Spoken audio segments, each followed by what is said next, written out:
وحشتوني. النهارده بقى هنعمل اكله ما حصلتش، كلها حديد في حديد. جاهزين؟ ها انتوا فين؟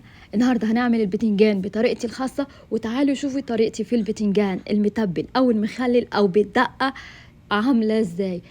اجرام، قمه الاجرام. بصوا الحركه دي. اوه ماي جاد، شوفوا البتنجان عامل ازاي. زبده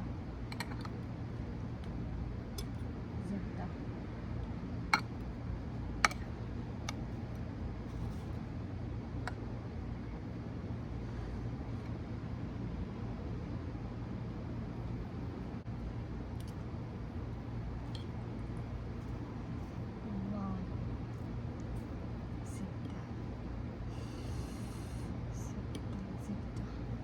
تن تن تن. مم.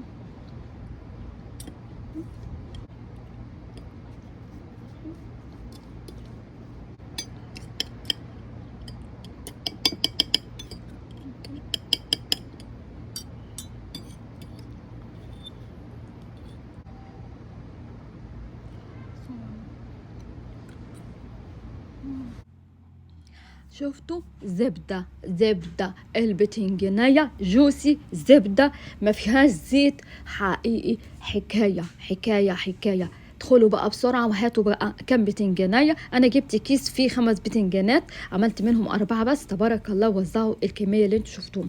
همسك كل بتنجانية اقطعها على 4 زي ما انتوا شفتوا.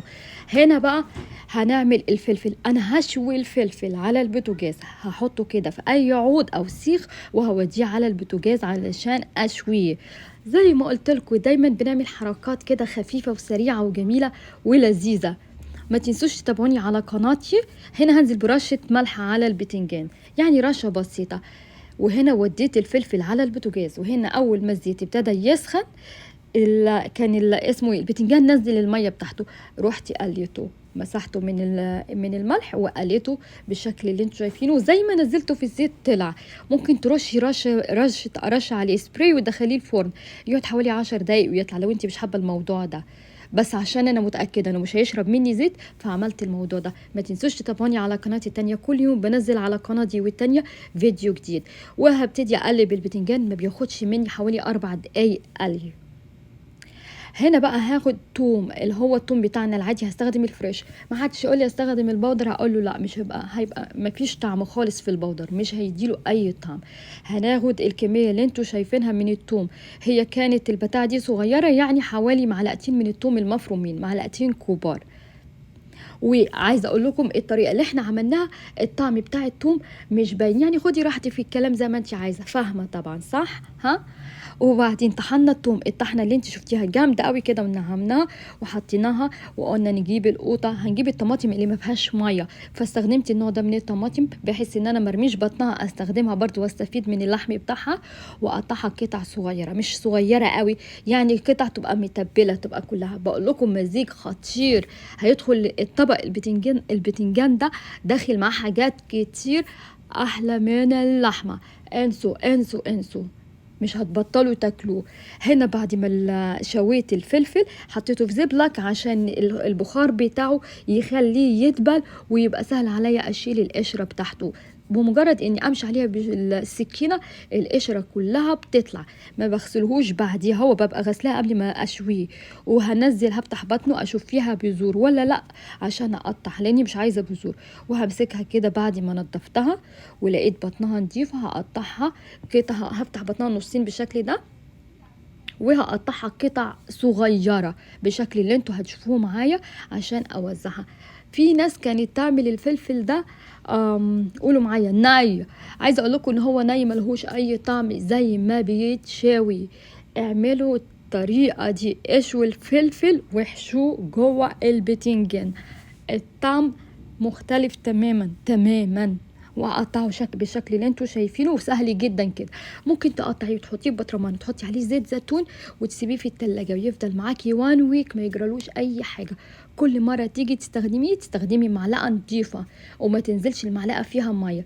تمام كده انا قطعته بالشكل اللي انتوا شايفينه. ايه ده، حكاية. هنا بقى هاخد عصير الليمون، حوالي معلقتين من عصير الليمون. ربنا كان مبارك في الليمون ده قوي، كل معصوره ينزل في عصير. وهحط ملح. يبقى انا كده حطيت توم وليمون وملح وفلفل الوان والطماطم، وهقلبهم مع بعض.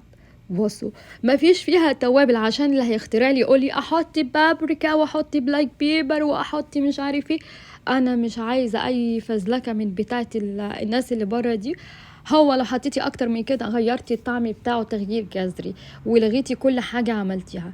الطعم او المزيج اللي احنا عملناه ده هيديكي نكهه تخليها جوه راسك.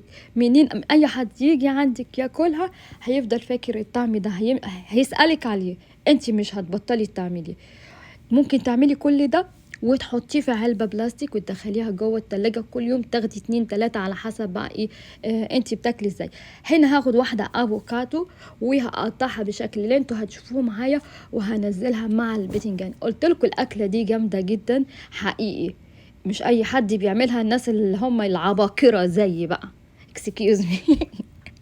وهروح مقطعها صوابع وانزل بيها. بس حقيقي الاكله دي جامده واقوى كمان من اللحمه، يعني كل اللي انت محتاجاه في اللحوم هتلاقيه موجود جوه الاكله دي وكمان اكتر. عدي كام نوع فيها من الخضار، شوفي نسبه الحديد المتواجد فيها قد ايه.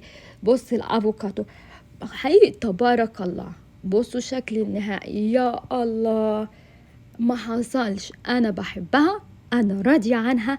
خفيفة سريعة لذيذة، ما بيشربش زيت نهائي خالص خالص. الطعم اجرام يا جماعة، اعملوها وادعولي ادعولي، عشان انا محتاجة دعوة كبيرة قوي قوي من قلوبكم الجميلة. انجوي وشوفوا بقى قد ايه الزبدة. زبدة